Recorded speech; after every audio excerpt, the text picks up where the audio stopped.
साथियों, एक बहुत अहम विषय फिटनेस और स्वास्थ्य का भी है, हाइजीन का भी है। ये सब विषय आपस से जुड़े हुए हैं।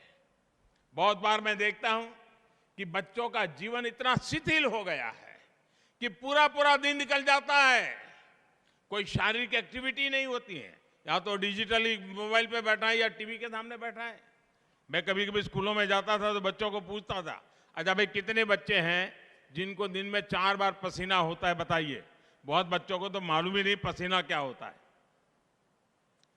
बच्चों को पसीना नहीं आता क्योंकि उनको खेलने का कोई रूटीन ही नहीं है। ऐसे में उनका सर्वांगीण विकास कैसे होगा? आप सभी जानते हैं सरकार बच्चों के पोषण पर कितना फोकस कर रही है। सरकार मिड डे मील की व्यवस्था करती है। अगर भावना ये होगी कि किसी तरह खाना पूरी कर देनी है, कागजों में से सब ठीक रहना है, तो पोषण को लेकर चुनौतियां आती रहेगी। मैं उसको दूसरे तरीके से देखता हूं दोस्तों।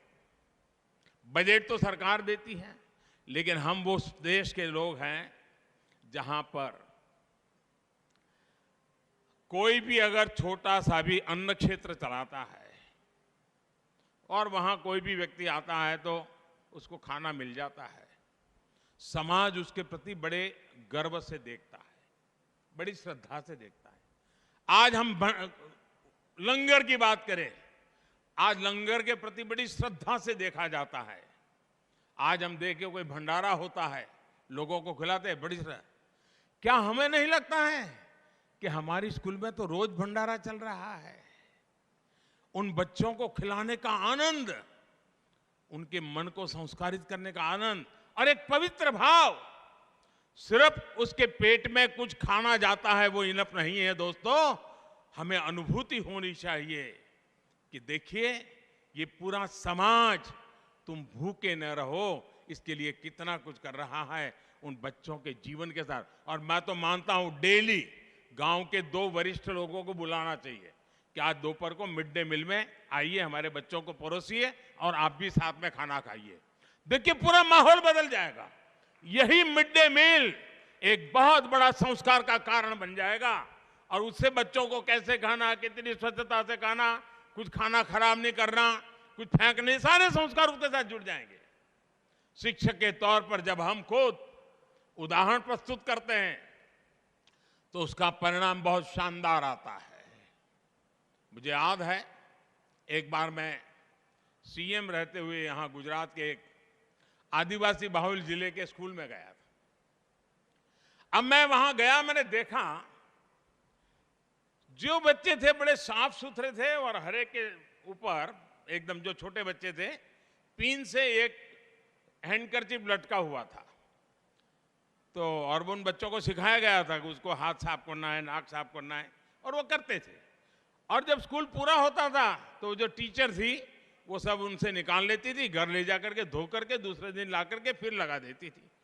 और मैंने जब जानकारी पाई, अपने यहाँ तो मालूम है, हमारे यहाँ गुजरात में तो खास है कि पुराने कपड़े बेच करके बर्तन लेते हैं, खरीदते हैं बर्तन। वो महिला गरीब थी लेकिन अपनी साड़ी बेचती नहीं थी, वो साड़ी को काट करके हैंडकरचिप बनाती थी और बच्चों को लगाती थी। अब देखिए एक शिक्षिका अपने पुरानी साड़ी के टुकड़ों से उस बच्चों को कितना संस्कार दे रही थी, जो उसकी ड्यूटी का हिस्सा नहीं था। उसने सेंस ऑफ हाइजीन, उस आदिवासी इलाके की मां की बात कर रहा हूं मैं, भाइयों बहनों, सेंस ऑफ हाइजीन। और मैं वैसे एक और स्कूल की बात मैं बताऊं, मैं एक स्कूल में गया तो स्कूल में झोपड़ी जैसी स्कूल थी, वो बड़ी स्कूल नहीं थी, आदिवासी क्षेत्र था।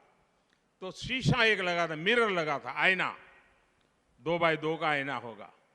उस टीचर ने नियम बनाया था, जो भी स्कूल आएगा पहले आईने के सामने 5 सेकंड खड़ा रहेगा, खुद को देखेगा, फिर क्लास में जाएगा।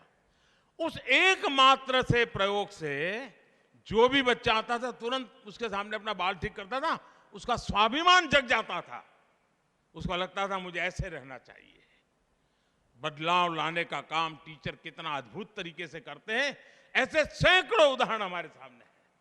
साथियों, आप कल्पना कर सकते हैं, आपका एक छोटा सा प्रयास कितने बड़े परिवर्तन ला सकता है।